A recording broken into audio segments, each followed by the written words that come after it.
Prison. It's a world shrouded in secrecy, often misunderstood by those on the outside. The walls not only confine the inmates but also the truth about their daily lives. We see glimpses in movies and TV shows, but the reality of life behind bars is far more complex. The day-to-day existence of inmates involves a routine that is both monotonous and fraught with tension.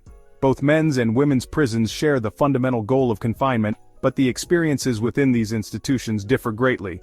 Men and women face unique challenges and have different needs that must be addressed. In the United States, the prison system houses a significant portion of the population. With over 2 million people incarcerated, the U.S. has one of the highest incarceration rates in the world. It's a system designed to punish and rehabilitate, but the effectiveness of these efforts is often debated. Critics argue that the system is more punitive than rehabilitative, leading to high recidivism rates. One thing is clear: the needs and challenges faced by incarcerated individuals vary depending on gender. Women, for instance, often have different healthcare needs and are more likely to be primary caregivers for their children. Understanding these differences is crucial for creating a more just and humane prison system. Addressing the specific needs of each gender can lead to more effective rehabilitation and lower recidivism rates. By examining the unique circumstances of women in prison, we can advocate for more effective rehabilitation programs and support systems that address their specific needs. Programs that focus on mental health, education, and vocational training can make a significant difference. This exploration aims to shed light on the stark realities of women's prisons, contrasting them with their male counterparts. By understanding these differences, we can work towards a system that offers genuine opportunities for rehabilitation and successful reintegration into society. Only then can we hope to reduce the cycle of incarceration and build a more equitable society. Men's prisons are often characterized by a rigid hierarchy where every inmate knows their place in the pecking order, and a culture of control that permeates every aspect of life behind bars. Power dynamics play out within the prison walls, with gangs and groups vying for influence and control over resources. This often leads to an environment where violence and intimidation are commonplace, as inmates struggle to assert their dominance. The need to assert dominance and maintain a tough exterior permeates daily life, influencing how inmates interact with one another. Inmates navigate this world cautiously, aware that any sign of weakness can be exploited by others looking to climb the social ladder. This often leads to a suppression of emotions and a reluctance to seek help, even when it's desperately needed, as vulnerability can be dangerous. Rehabilitation programs, while available, are often overshadowed by the need for survival, making it difficult for inmates to focus on self-improvement. In such an environment, focusing on personal growth and change can feel like a luxury many cannot afford, as the immediate need for safety takes precedence. The cycle of violence and control can be difficult to break, leaving many men trapped in a system that fails to address their underlying needs, perpetuating a cycle of despair and hopelessness. Women's prisons, while still bound by rules and restrictions, operate with a different set of dynamics. The atmosphere is often less overtly aggressive, with a greater emphasis on relationships and support networks. Women in prison often form close bonds with each other, creating surrogate families to cope with the challenges of incarceration. These relationships provide emotional support, a sense of belonging, and a network of trust within the confines of prison walls. While violence still exists in women's prisons, it tends to be less frequent and less gang-related. Instead, conflicts often arise from personal disputes and the strains of shared experiences. This difference in dynamics highlights the importance of understanding the unique psychological and social needs of women in prison.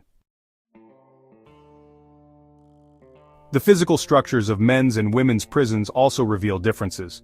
Men's prisons tend to be larger and more imposing, often housing a higher population density. The design reflects the emphasis on security and control, with limited opportunities for privacy or personal space. Women's prisons, on the other hand, are often smaller and less intimidating in scale. While security remains a priority, the facilities may offer more opportunities for interaction and a sense of community. However, this doesn't mean that women's prisons are adequately equipped to address their unique needs. One glaring disparity is the availability of resources. Women's prisons often lack adequate funding for essential services like healthcare, mental health treatment, and educational programs.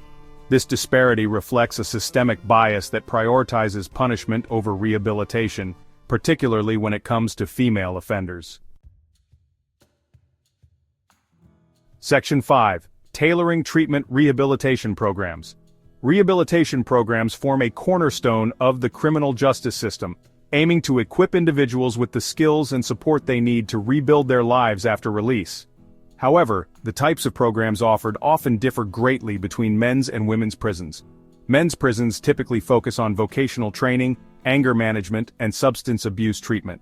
These programs are essential but often fail to address the underlying trauma and mental health issues that contribute to criminal behavior. Women's prisons, recognizing the unique needs of their population, often offer programs tailored to address issues like domestic violence, sexual abuse, and parenting skills. These programs acknowledge that women's pathways to crime often differ from men's and require a more nuanced approach to rehabilitation. Section 6. Unique challenges for women behind bars.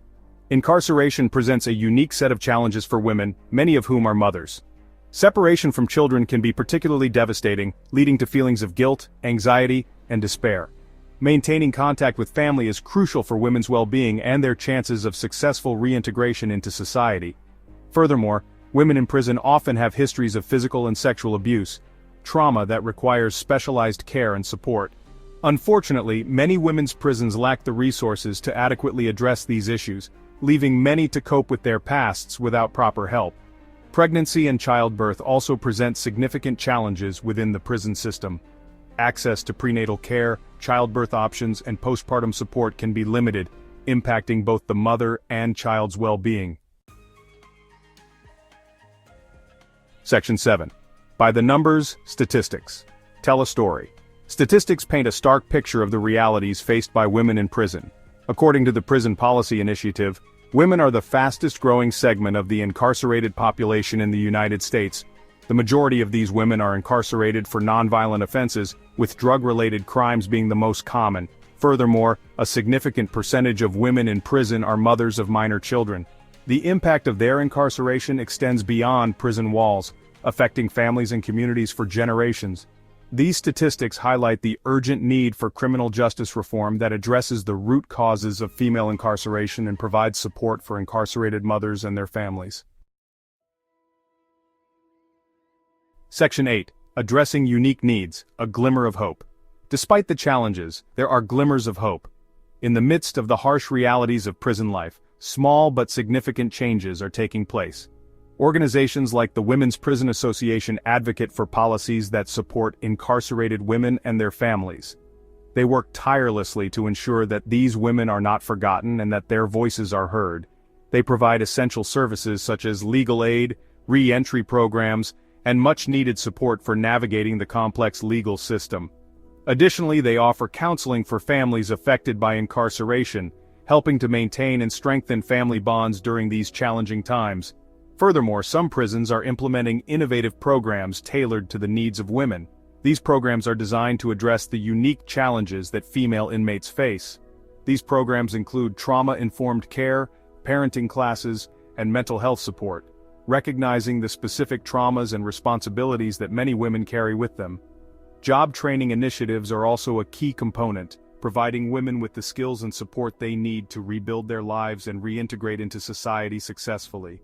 These efforts, while commendable, are often underfunded and insufficient to meet the growing needs of this population. The demand for these services far exceeds the available resources. Addressing the unique challenges faced by women in prison requires a systemic shift in how we approach criminal justice. This includes rethinking policies and practices to create a more equitable system. With a greater emphasis on rehabilitation, support, and restorative justice, we can create a system that not only punishes, but also heals and rebuilds lives. Section 9. Conclusion. Striving for a more just system. The differences between men's and women's prisons are not merely about bricks and bars, but about recognizing the distinct needs and experiences of those within their walls. While both systems face significant challenges, the unique circumstances of women, particularly mothers, demand a more nuanced and compassionate approach. By acknowledging these differences and advocating for policies that prioritize rehabilitation and support, we can strive for a more just and humane criminal justice system. A system that recognizes the potential for change and empowers individuals to rebuild their lives regardless of gender.